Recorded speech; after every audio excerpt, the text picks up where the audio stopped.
Fala pessoal, engenheiro Herbert Maico com mais uma dica sobre Revit e hoje a gente vai falar de como configurar cotas temporárias. Para quem já modelou em Revit, sabe que cotas temporárias, essas cotas em azul que aparece toda vez que você clica em uma parede, uma porta ou uma janela que vai nos auxiliar a movimentar esses elementos.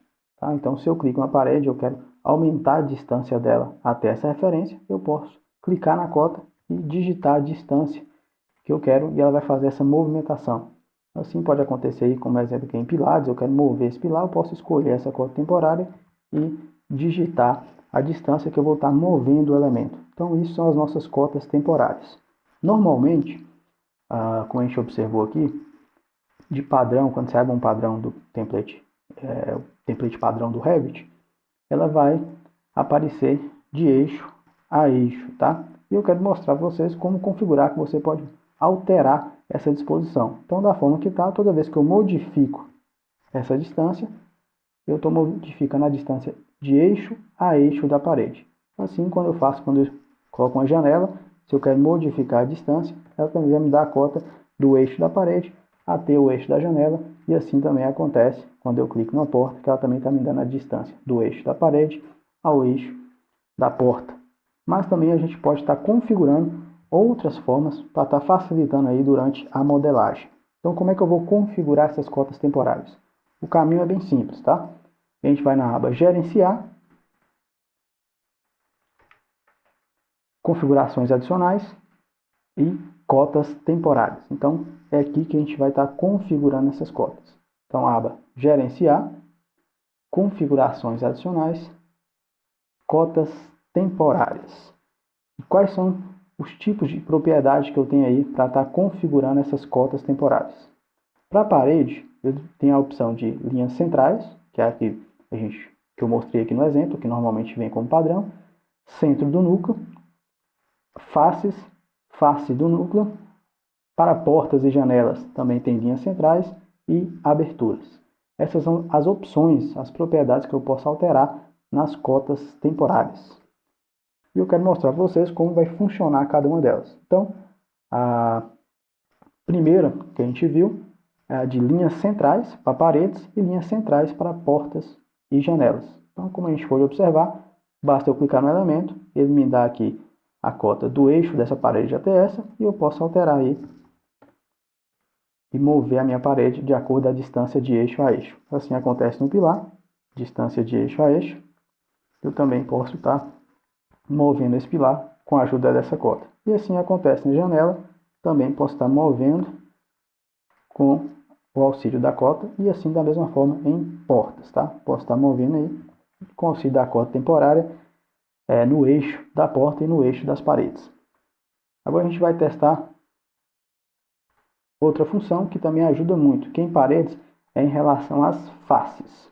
Então às vezes você não quer saber do eixo da parede, você quer colocar a distância da face da parede. Então eu quero saber qual a distância que eu quero entre cada face da parede. Mudei a configuração para face, como a gente pode observar aqui, a cota já está pegando na face da parede, basta eu digitar a distância que eu quero e eu vou estar movimentando a parede. Lembrando que sempre quem movimenta é o elemento que está selecionado. Então, se eu quero movimentar essa parede, eu selecionei ela e vou digitar aqui, ela vai movimentar. Se eu quero movimentar essa daqui, eu seleciono ela e altero a cota temporária e ela também vai movimentar. Só que agora ela está usando como distância a face de cada parede. Mais uma configuração, a gente vai alterar portas e janelas de linhas centrais para aberturas. Quando eu mudo para aberturas, vocês podem observar que agora a distância que ele está me dando é a face da parede até a abertura da porta, não é mais as linhas centrais. Então, eu quero fazer uma boneca aqui de 10 centímetros. Então, eu tenho aqui, altera essa distância da face da abertura até a face da parede. Assim, mesmo acontece nas janelas. Ele estava me dando as cotas centrais, agora eu posso alterar em relação à face da janela e à face da parede. Além dessas configurações, temos aí centro do núcleo e face do núcleo, tá? E a gente vai começar aqui por centro do núcleo. O que acontece? Esse tipo de parede que eu criei aqui é uma parede simples, ela só tem uma camada, seria somente como exemplo aqui o tijolo. Então, o centro do núcleo é o mesmo centro da parede. Acontece que eu posso ter paredes compostas. Fiz como um exemplo aqui, coloquei em vermelho o núcleo, poderia ser comparado aí ao bloco, e em azul aqui o revestimento em argamassa, que a gente poderia estar usando, o revestimento cerâmico. Então, eu tenho aqui uma espessura do revestimento. Nesse caso, quando eu clico no centro, ele vai me dar o centro do núcleo, o centro dessa face azul. Então, se eu colocar a minha cota aqui, ele está me dando o centro do núcleo, o centro dessa parte azul. Então, nesse caso aqui, como a parede é simétrica, ele vai dar o mesmo centro da parede. Mas se eu tivesse aqui alterando uma espessura, colocando um valor qualquer aqui, e eu tivesse uma camada de revestimento, por exemplo, externa, maior do que a interna, não seria mais o centro da parede, seria o centro do núcleo. Então, toda vez que eu quero trabalhar aí com distância em relação ao centro do núcleo, eu vou configurar minhas cotas temporárias para centro do núcleo, tá? Então, não deixa de considerar o centro da parede. Toda vez que você trabalhar com parede composta, aí, parede que vai ter a camada de alvenaria, camada de revestimento, a camada de pintura, então você pode estar escolhendo essa opção para pegar o centro do núcleo. Então, independente da espessura que está aqui o revestimento, ele vai considerar o centro do núcleo.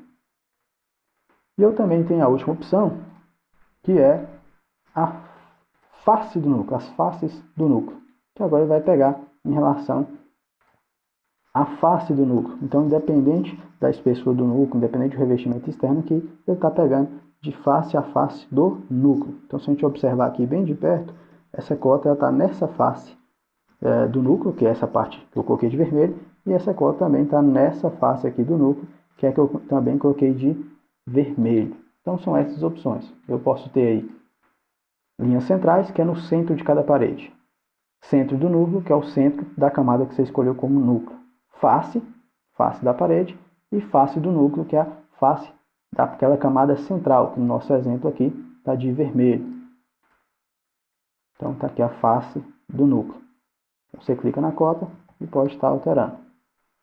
Já em portas e janelas, você pode escolher linhas centrais e aberturas. Então, posso estar alterando aqui também, alternando entre linhas centrais, já vai aparecer a marcação das cotas em linhas centrais, e também posso estar escolhendo aí trabalhar com elas em relação às faces e abertura. Então está aí em relação às faces e abertura. E são essas as configurações de cotas temporárias. Isso aí vai nos auxiliar bastante aí durante a modelagem do Revit. Espero que vocês tenham gostado dessa dica. Se tiver interesse em mais algum tema, alguma outra dica, deixe no comentário e até o próximo vídeo.